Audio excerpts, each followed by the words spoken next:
Hello friends, स्वागत है आप सभी का आज की इस नई वीडियो में। आप देख रहे हैं आपका अपना यूट्यूब चैनल आईक्यूलॉजी।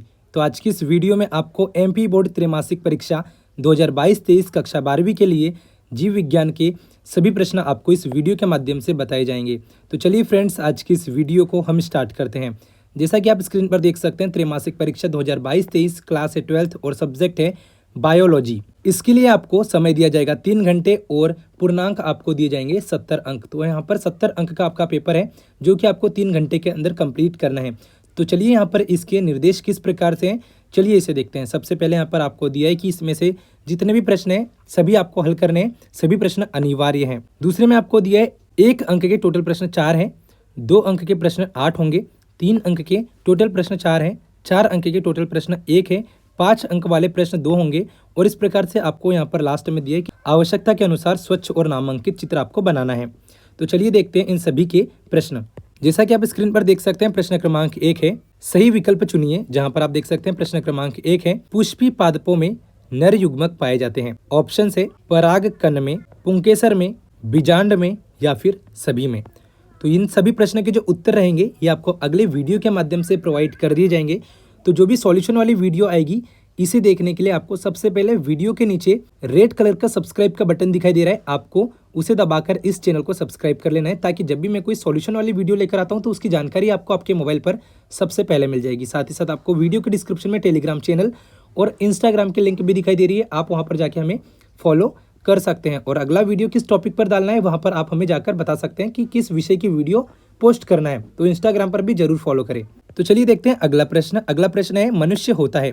ऑप्शन है अंडयुज, जरायुज, अंडजरायुज या फिर इनमें से कोई भी नहीं। इसके बाद तीसरा प्रश्न है एड्स रोग फैलता है। ऑप्शन है बैक्टीरिया से, प्रोटोजोआ से, वायरस से या फिर फंगस से। इसके बाद में अगला प्रश्न है मधुमक्खी में लिंग निर्धारण का प्रतिरूप कहलाता है।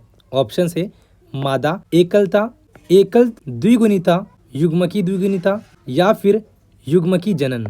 इसके साथ ही आप देख सकते हैं प्रश्न क्रमांक 5 है पौधों के लिए खास महत्व नहीं रखने वाला तत्व है। कैल्शियम, जिंक, कॉपर या फिर सोडियम। इसके बाद में प्रश्न क्रमांक 6 उपार्जित लक्षणों की वंशागति का सिद्धांत किसने दिया। ऑप्शन है वेलस ने, लेमार्क ने, डार्विन ने या फिर डी व्रिज ने। इसके बाद में प्रश्न क्रमांक 7 है एलर्जी का एक रूप है। ऑप्शन है दमा, पीली आंखें, टाइफाइड या फिर गल फुल्ली। इस प्रकार से यहाँ पर आपको ये ऑप्शंस दिए गए हैं। इसके बाद चलिए देखते हैं अगला प्रश्न। तो यहाँ पर सही विकल्प चुनने के बाद में दूसरा प्रश्न है रिक्त स्थानों की पूर्ति कीजिए। तो यहाँ पर आप देख सकते हैं रिक्त स्थानों की पूर्ति कीजिए में पहला प्रश्न है सेब रिक्त स्थान फल का उदाहरण है। दूसरा प्रश्न है मानव में रिक्त स्थान निषेचन होता है। तीसरा प्रश्न है शुक्राणु नली को काटकर बंद करना रिक्त स्थान कहलाता है। इसके बाद प्रश्न क्रमांक 4 है मनुष्य में लिंग निर्धारण रिक्त स्थान गुणसूत्र द्वारा होता है। प्रश्न क्रमांक 5 है डीएनए की सूचना का अनुलेखन रिक्त स्थान के रूप में होता है। प्रश्न क्रमांक 6 है रिक्त स्थान सरीसृप तथा पक्षियों के बीच की कड़ी है। प्रश्न क्रमांक 7 है हिपेटाइटिस रोग रिक्त स्थान के द्वारा होता है। तो यहाँ पर आपको रिक्त स्थानों की पूर्ति करिए, ये वाला प्रश्न दिया गया है। चलिए इसके बाद देखते हैं हम अगला प्रश्न। अगला प्रश्न है प्रश्न क्रमांक 3 एक वाक्य में उत्तर दीजिए। जहाँ पर प्रश्न क्रमांक 1 है पुष्प के 4 चक्रों के नाम लिखिए। यहाँ पर इसके बाद दूसरा प्रश्न आप देखें तो यहाँ पर आपको दिया गया है मानव निषेचन कहाँ होता है। तो यहाँ पर आपको बताना है कि जो मानव निषेचन है ये कहाँ पर होता है। इसके बाद में तीसरा प्रश्न है IUCD का पूरा नाम लिखिए। तो यहाँ पर आपको IUCD का पूरा नाम बता देना है कि क्या है। प्रश्न क्रमांक 4 है गुणसूत्र की भुजा को क्या कहते हैं। इसके बाद में प्रश्न क्रमांक 5 आपको दिया है RNA द्वारा DNA बनाने की क्रिया क्या कहलाती है। तो यहाँ पर आपको बताना है। इसके बाद में प्रश्न क्रमांक 6 है चट्टानों में दबे प्राचीन जीवों के अवशेष को क्या कहते हैं। तो ये भी आपको बताना है। इसके बाद में प्रश्न क्रमांक 7 है रोगों का जन्म सिद्धांत किसने दिया था। इस प्रकार से यहाँ पर फ्रेंड्स प्रश्न क्रमांक 3 में एक वाक्य में उत्तर दीजिए। ये वाले प्रश्न भी खत्म हो गए। चलिए देखते हैं अगला प्रश्न। अगला प्रश्न है प्रश्न क्रमांक 4 सही जोड़ियाँ बनाइए। जहाँ पर आपको खंड अ और खंड ब दिया गया है। तो सबसे पहले हम देखते हैं खंड अ और इसके बाद में देखेंगे खंड ब। पार्थिनोकार्पी, दूसरा आपको दिया है एक्रोसोम। इसके बाद में यहाँ पर आपको दिया है वेसेक्टोमी। चौथे में आपको दिया डाउन सिंड्रोम। पाँचवें में आपको दिया म्यूटेशन। छठवें में आपको दिया है हरित क्रांति और लास्ट में आपको दिया है सिफिलिस। इस प्रकार से यहाँ पर आपको खंड अ दिया गया है। खंड ब को अगर हम देखें तो खंड ब में आपको दिए पुरुष, डीब्रिज, टेपोनेमा पेलिडम, केला, वनीकरण, शुक्राणु और लास्ट में आपको दिया है 21वीं जोड़ी में 3 गुणसूत्र। तो इस प्रकार से यहाँ पर आपको खंड अ और खंड ब आपको दिया गया है, सही जोड़ियाँ बनाइए। तो इस प्रकार का प्रश्न आपको दिया गया है।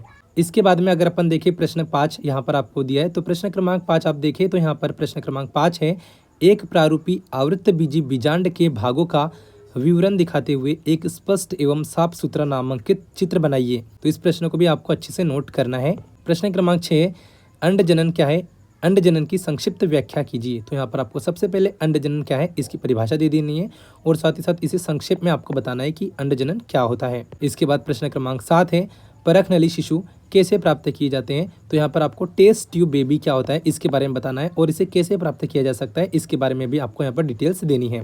प्रश्न क्रमांक 8 है, मेंडल द्वारा प्रयोगों के लिए मटर के पौधे चुनने से क्या लाभ हुए हैं।